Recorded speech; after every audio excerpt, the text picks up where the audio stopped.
सभी को मेरा प्रणाम। मैं अपना परिचय फिर से देना चाहूँगा। मेरा नाम आशीष वर्मा है और मैं सीहोर जिले की आष्टा तहसील के ग्राम कामखेड़ा आष्टा का निवासी हूँ।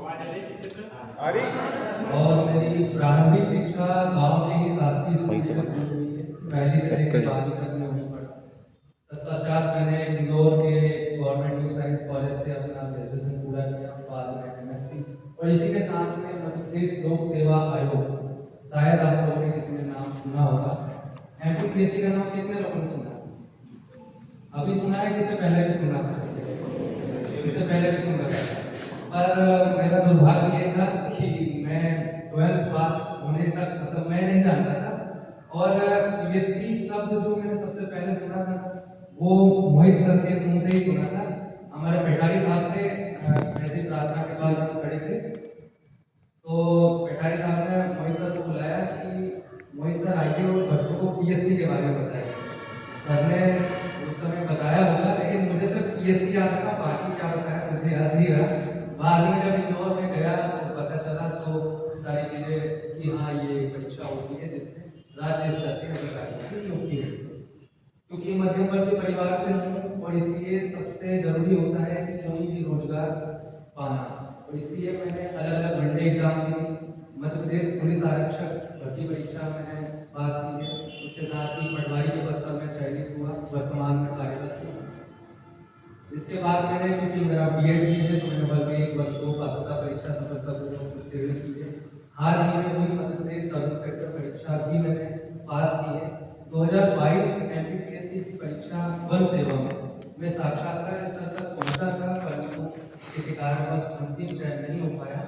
अंततः 2026 में खाद्य सुरक्षा अधिकारी के पद पर मैं चयनित हुआ हूँ और आपके समक्ष उपस्थित हूँ।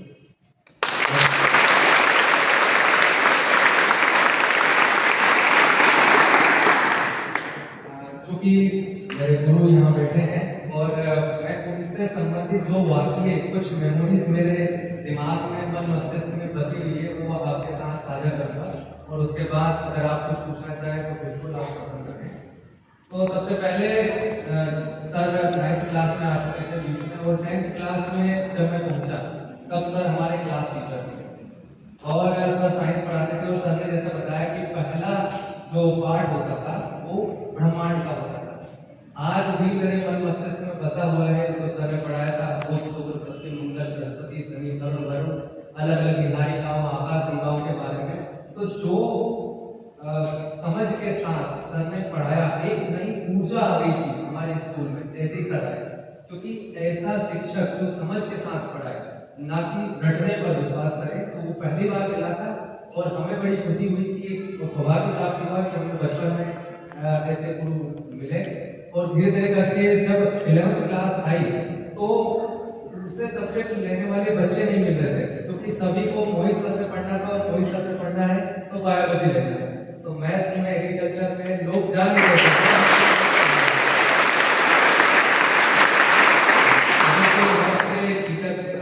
उन्होंने मुझे आग्रह भी किया कि तुम अच्छा पढ़ते हो, तुम मैथ्स ले लो। मैंने बोला नहीं सर, मैं तो बायोलॉजी पढ़ूंगा, और मैंने बायोलॉजी लिया। और उस समय क्या है, जब बायोलॉजी में अच्छा पढ़ता था तो उसे बोलते हैं कि भाई तुमको मेडिकल फील्ड में जाना है, MBBS करना। सर ने भी मुझे बोला, लेकिन कुछ कारणवश मैं नहीं कर पाया, क्योंकि मेरे परिवार की स्थिति ऐसी भी नहीं थी। जब मैं 12वीं पास हुआ तो 1400 रुपये सर फॉर्म के लग रहे थे। तो मेरे घर वालों ने बोला इतना महंगा फॉर्म बोले, तो बोले रहने थे ऐसा ऐसा। तो वो फॉर्म रह गया और मैं परीक्षा कभी दे नहीं पाया।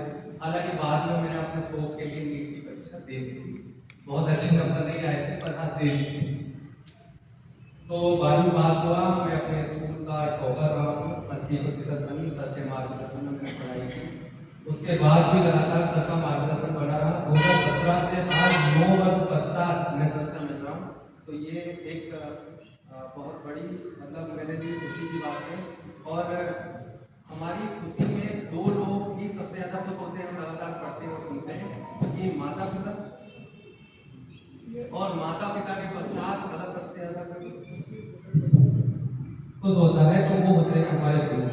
तो सर को बहुत खुशी हो रही है, और वो इसको आपके सामने बोलकर नहीं बता सकते, लेकिन मुझे पता है कि उनके दिल में बहुत ही खुशी का दिन है कि मैं उनके सामने आया हूँ और मुझे उनसे मिलते हुए एक उपलब्धि के रूप में मैं उनके सामने मिल रहा हूँ, तो मुझे भी बड़ी खुशी हो रही है।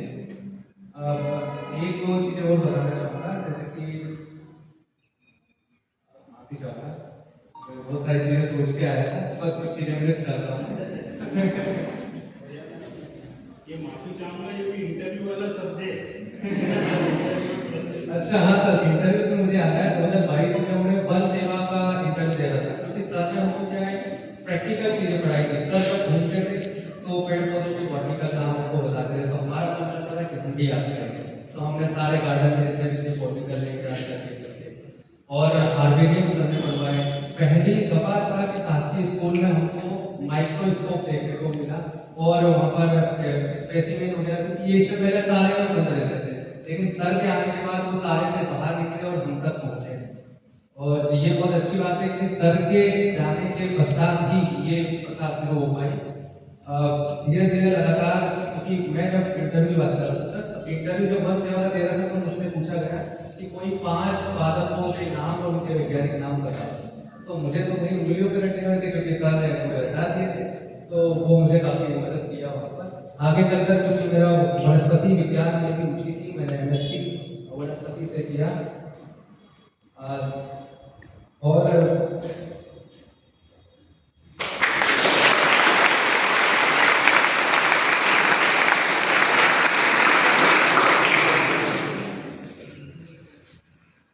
एक वाक्य मेरे को सर वो याद आ रहा है कि मैं क्योंकि हर साल क्या करता था, एक डांस प्रतियोगिता और एक भाषण प्रतियोगिता में भाग लेता था।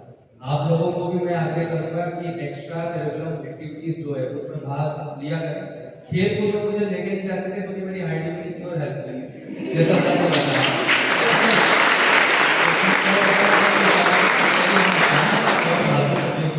तो 11th क्लास में जब मैं डांस में, क्योंकि सर मंच संचालन करते थे, और मंच संचालन करते थे तो उनके जिम्मेदारी होती थी कि कैसे कम से कम समय में कार्यक्रम को खत्म किया जाए, ताकि कोई ज्यादा बोरियत महसूस ना हो। तो सर क्या करते हैं, जो बड़े गाने रहते थे उनको बीच में कट करवा के खत्म करते थे कार्यक्रम। तो मेरा 5-6 मिनट का कोई गाना था, तो 3-4 मिनट बाद सर ने बंद कर दिया। अब कोई और स्टूडेंट होता तो वो चला जाता। मैंने बोला कि नहीं सर, मेरा गाना चलाओ, मैं पूरा डांस करते थे।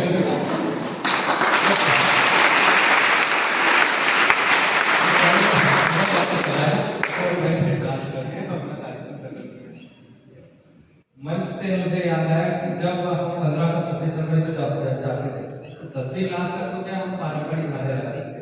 जब सर पहुंचे तो हमें कई नए नए नारे, मतलब हमने कभी सोचा ही नहीं था कि ऐसा भी कुछ हो सकता है। तो आप लोगों को भी शायद वो नारे आते होंगे, मैं चाहूंगा कि अपने गुरु के सम्मान में वो एक बार 2-3 नारे जो मुझे याद नहीं आते वो लगाने चाहिए। क्या आपको याद है कि भारत माता की इंग्लिश है? क्या आपको याद है कि बोलो बोलो भारत माता की जय? 3 बार जय जय जय। और दाल बाटी चूरमा, तो एक बार जोर से, ठीक है ना? तो बोलो बोलो भारत माता की जय। बोलो बोलो भारत माता की जय। भारत माता की इंग्लिश है, भारत माता की इंग्लिश है, दाल बाटी चूरमा। बिल्कुल, आप सभी भारत के सूरमा हैं। और जब भी सर मैं शासकीय स्कूल के सामने से गुजरता हूँ और मुझे जहाँ जहाँ भी कार्य करने का मौका मिलता है, मैं सरकारी स्कूल जाता हूँ, क्योंकि मेरा लगाव है, मैं उसी से बड़ा हूँ, तो वहाँ पर बच्चों से एडमिशन करता हूँ। आप लोगों से आज मुलाकात का मौका मिला, और भविष्य में उम्मीद है कि आप में से भी यहाँ पर आएंगे और बड़े पद पर पहुँचेंगे, देश की सेवा करेंगे। तो अगर आप में से किसी को कुछ पूछना हो तो आप पूछ सकते हैं। प्रश्न पूछे, तैयारी वगैरह के लिए आगे कैसे क्या करना है?